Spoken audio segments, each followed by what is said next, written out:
Well, again, I want to say thank you for joining us on Facebook Live as we hold this unconventional worship time. The whole service should be available afterwards if you missed something, and the sermon will be available on podcasts like it normally is, so you can access it in those ways as well. I'm sure by now you may be tired of all the political dialogue that's been going on in our world for the last few months.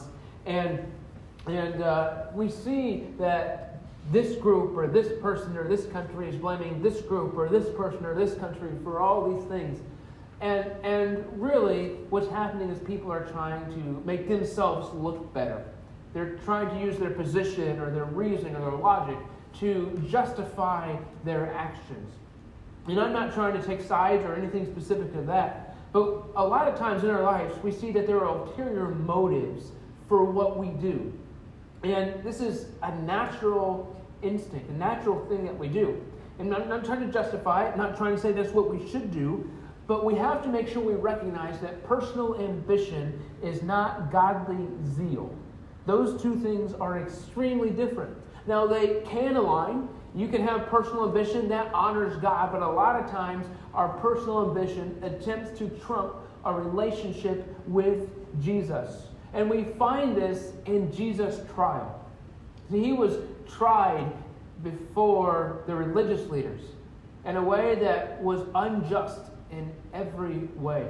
And so we find this in Mark chapter 14 as Jesus is arrested and he's taken to the high priest's home, that is Caiaphas' house, and where all the leading religious leaders have gathered. And as he's doing this, Peter is following at a distance, and he walks right into the high priest's courtyard. When he stays by this guard and warming himself by the fire. But as this is happening, Passover is getting ready to begin. Less than 24 hours before Passover is going to start for the Jews, this is when it's happening. And Passover was a big deal, the biggest Jewish festival. And so Jerusalem was crowded because every Jewish male was expected to celebrate Passover at least once in Jerusalem. And there were a lot that did it every year or did it every few years. And so there were a lot of travelers, a lot of outsiders that were coming into Jerusalem to celebrate the Passover. And so as you can imagine, this was a busy time of year for the religious leaders. The most important Jewish festival, and so they had to work long hours, had extra responsibilities on top of their normal things, and so they were busy. They also had special clothes that they would wear during Passover. So they were more elaborately dressed than they would be normally. But even through their busyness, through the extra things that were on their plate, the religious leaders were scheming. They had things that they were trying to work through, and they were scheming of how to deal with this problem that was Jesus. And so they knew that in order to get rid of Jesus, they first and foremost had to have a trial. But there are many religious laws, Jewish laws, that they had to account for. And one of those was that a trial could not be conducted at night. Well, that's exactly what they did.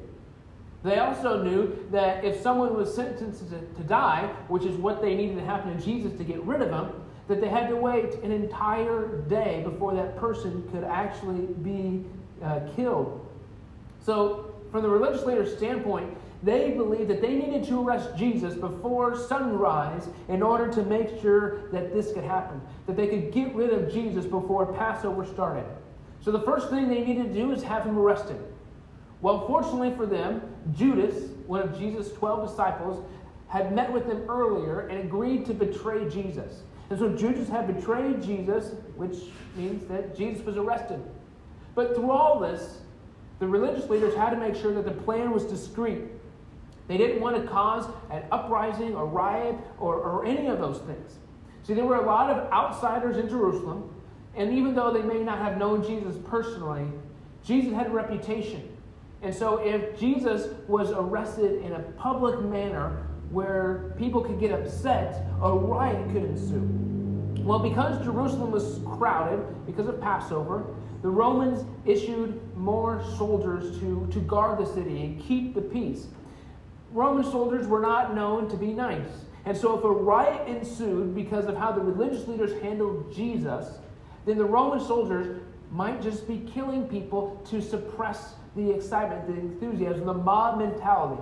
And so Pilate, who was the Roman leader of the area, and Caiaphas, who was the Jewish high priest, neither one of them could afford the political backlash of a massacre of the people.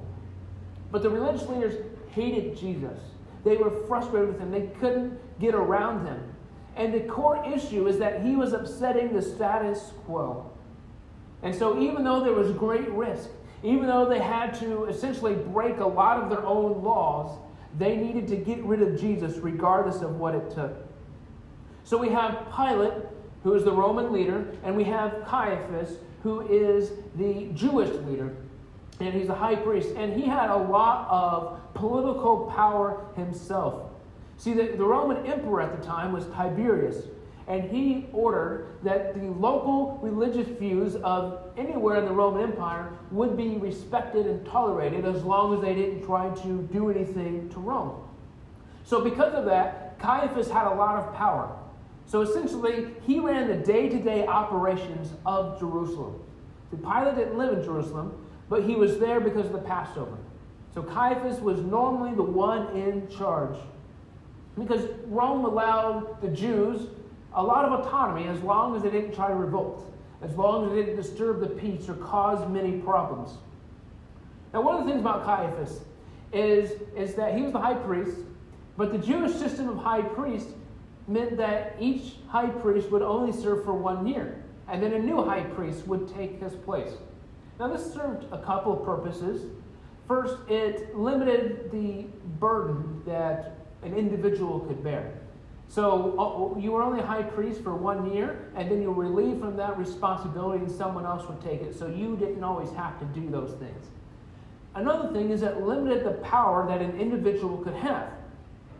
Well, Caiaphas, this is his 12th year of being high priest, 12th consecutive year. And so he had learned to circumvent the system. He had politically maneuvered to get himself to this power. See, what happened is Caiaphas had struck a strong relationship with Rome, and so Rome used its influence to keep Caiaphas in power. So the longer Caiaphas is in power, the stronger his relationship with Rome becomes, the more secure his position as high priest becomes. See, he was high priest not because he was being faithful to God, but because of his calculated, personal, ambitious decisions. And so in Caiaphas, we see that personal ambition is not godly zeal. Jesus needed to be eliminated quickly. Causing a disturbance between Rome and the Jewish people was not something that Caiaphas could risk. He had too much at stake. He had all of this leadership responsibility, this authority, this influence that he didn't want to relinquish. He couldn't allow this to happen. One of the ironic things about this particular concept is that Jesus did not come to lead a revolt. He didn't come to overthrow the Roman government. He didn't come to set up an earthly geographical kingdom. He came to die. He came to give his life. And in this time, we see he comes before the religious leaders. And we get the impression that he met with a smaller group of religious leaders first. This way they could essentially get their story straight before Jesus was taken to the entire council, which is called the Sanhedrin. The Sanhedrin was made up of 71 religious leaders plus the high priest. So that was the highest Jewish governing body. They made the decisions, they were able to settle disputes, and this is where Jesus finds himself. Because after he was inside the high priest's home, the entire council worked together to try to find evidence against Jesus so they could put him to death. But they couldn't find any. Many false witnesses spoke against him, but they contradicted each other. Finally, some false witnesses stood and testified, claiming that they heard Jesus say, "I will destroy this temple made with human hands, and in 3 days I will rebuild a new temple without human hands." But even then, they still didn't get their story straight. So Caiaphas took matters into his own hands. He stood up before them all and asked Jesus, "Well, aren't you going to answer these charges? What do you have to say for yourself?" And Jesus remained silent and gave no reply. So in this story, in this moment, we see that Caiaphas and the Sanhedrin have both already decided what they are going to do. They've decided that they are going to convict Jesus. Now, an underlying problem that they're going to have to figure out is the fact that they don't have the actual power or authority to execute Jesus. Now, the religious leaders, they broke a lot of laws, and there were 72 of them present. So it's not as though there was just one person that forgot. There were a bunch of them. The experts in the Jewish tradition were there. So one of them is that religious leaders, the 72 members of the Sanhedrin, were not allowed to speak against a defendant. So by Caiaphas coming and talking to Jesus, he was breaking a law. So they're showing hostility to Jesus, which is against their law.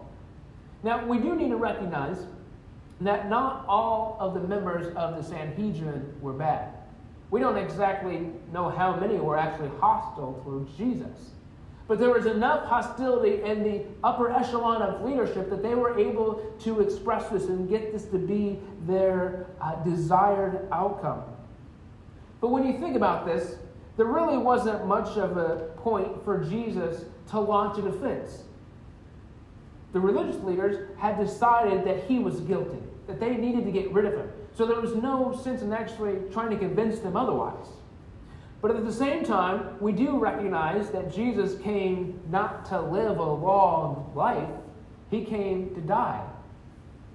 So Jesus knew there was no point for him to actually do that. But false witnesses were brought. Now, this was the middle of the night. So this was not something where they just brought people off the street. They had to wake people up, get them out of bed so that they could go and testify. So we see in this trial that the Sanhedrin is acting as a judge, jury, and executioner for Jesus, which again shows us the danger in combining religious zeal and political ambition.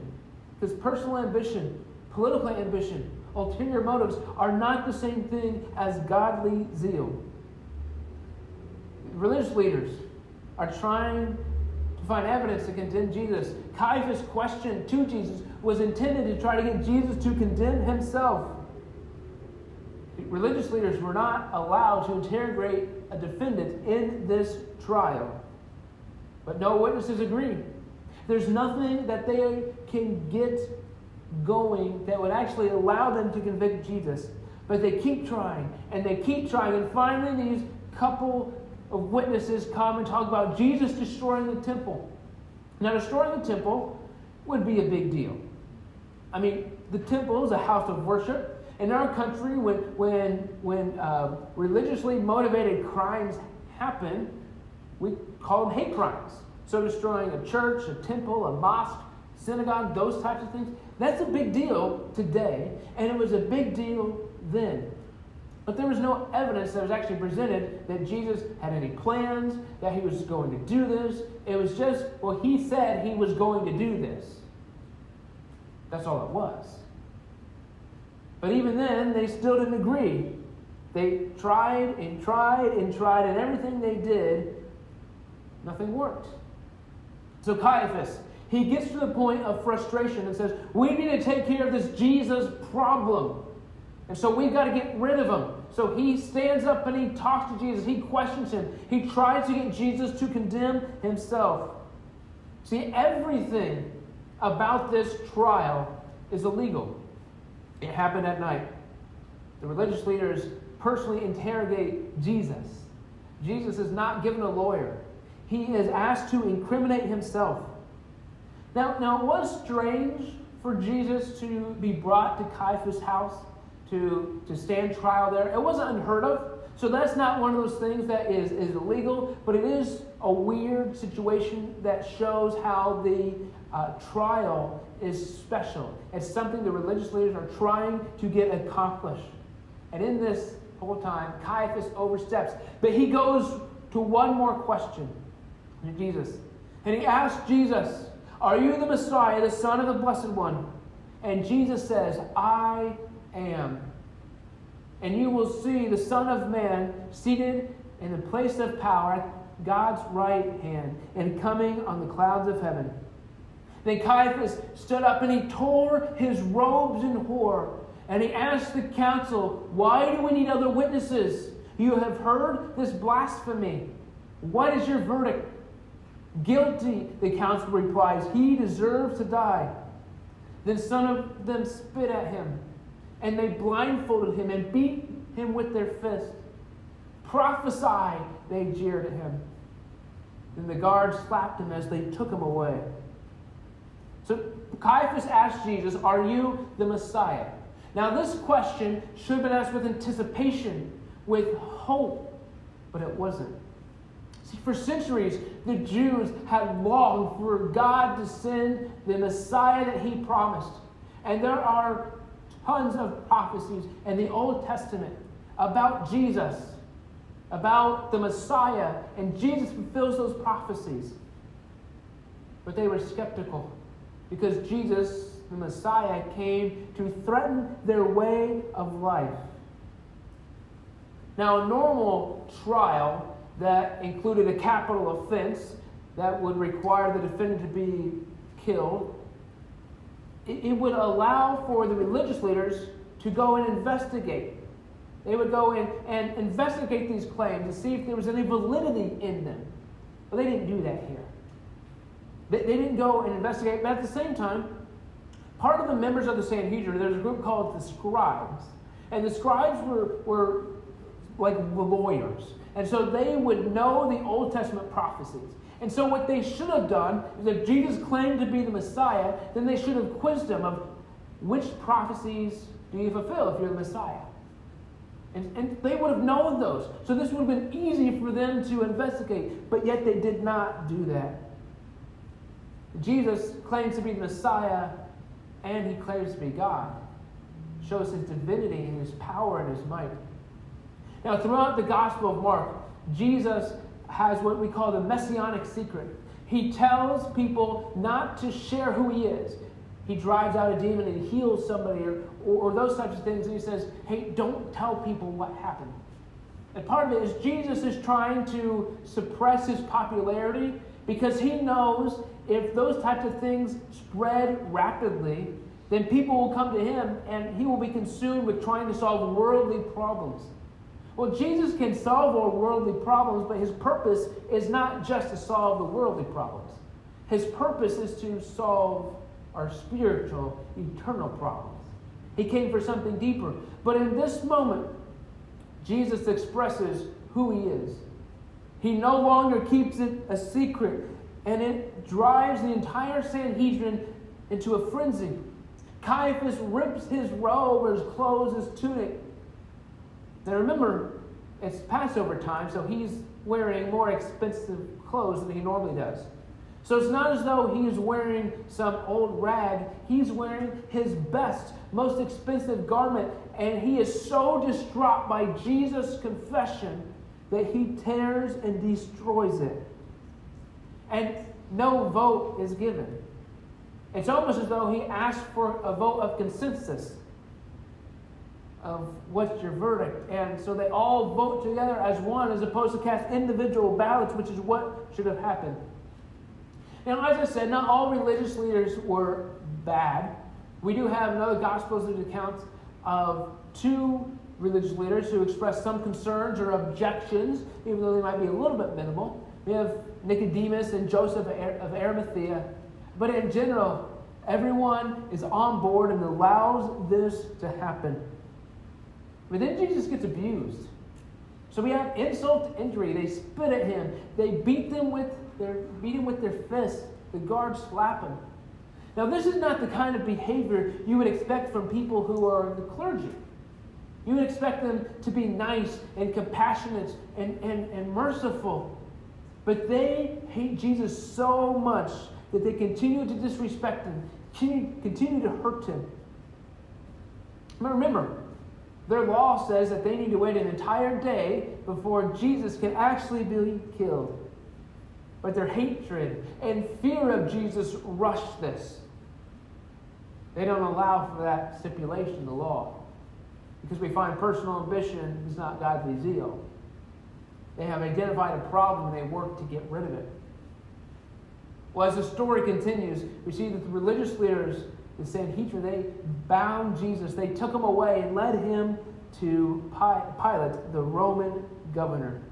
Now, it tells us that they did this early. So this is probably between 6 and 7 a.m. that they get Jesus to Pilate.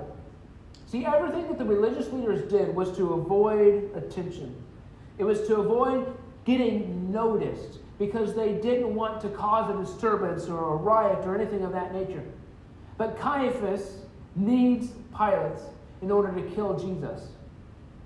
See, they have condemned him to death. They have decided that according to their religious laws that Jesus deserves to die. But they didn't actually have the jurisdiction to do that. Now, for the most part, Rome and the Jews did not squabble over jurisdiction. Rome was very, very tolerant towards the local religions and their empire. In fact, religions were allowed to exist within their native geographic or ethnic people. They didn't really allow the religions to spread, but as long as a religion remained peaceful, didn't disturb the violence, Rome gave them autonomy. But one of the non-negotiables is that only the Roman ruler in the area, so that would be Pilate, he was the only one allowed to actually sentence someone to death. So the Jews, even though the religious laws, according to their misguided interpretation, that Jesus needed to die, even though that's what they felt their laws said, they didn't actually have the authority to do it. So they needed Pilate. They needed the Roman ruler in order to get rid of this Jesus problem. And so we see in this moment that the second trial of Jesus is about to begin. He's going to be before Jesus, the Roman ruler of Palestine, to be able to see Jesus' fate. Now, Pilate and Caiaphas are extremely different. They have completely different worldviews. Their faiths are just completely opposite. But in this moment, they are aligned politically.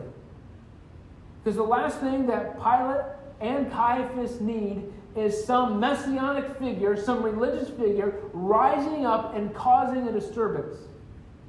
They both needed Jesus to be taken care of. They needed him to be swept under the rug and forgotten to stop causing problems with the people. But the religious leaders, this is a really interesting note. When they get to Pilate, get to his palace, they stop at the gate. So Pilate came down to meet him. It was a gracious act for Pilate to do that. It wasn't abnormal for him to do that, but it was a way of him coming to them and just allowing their needs to go before his. Because had the religious leaders or any Jew entered the palace, it was a palace that was a Gentile ruler, someone who was oppressing the Jews in the promised land. If they entered the palace, then they would have been considered ceremonially unclean. And so they would need to go through a cleansing process. But they didn't have time to complete that cleansing process before Passover began, which would mean that they would not be able to celebrate the Passover. So for them not to go into the palace shows that they know and understand the religious laws and rituals. So it's not as though they just forgot some of these rules for the trial. They knew them, but they only followed them when it was convenient. They only followed them when it was something that they felt furthered their own ambition. They didn't enter the palace, so they were kept clean. But throughout the trial of Jesus, they ignored, rejected, and completely went against 14 of their own laws. They were using their own personal ambition, their own comfort, their own safety in order to further their agenda. And it wasn't godly zeal as they were trying to explain it to be. So we look at Caiaphas. We look at the Sanhedrin and the religious leaders and the fear and the anger and the frustration that they experienced against Jesus. And sometimes we may get to the point where we think about all these other politicians that we see doing the same thing. And while there are probably countless politicians who are having a personal agenda that drives their actions not to actually serving their constituents, but seeing how they can benefit. But I think we fool ourselves when we don't allow this to speak to how are we like Caiaphas. How do we allow our personal ambitions to get in the way of what God wants to do in our lives?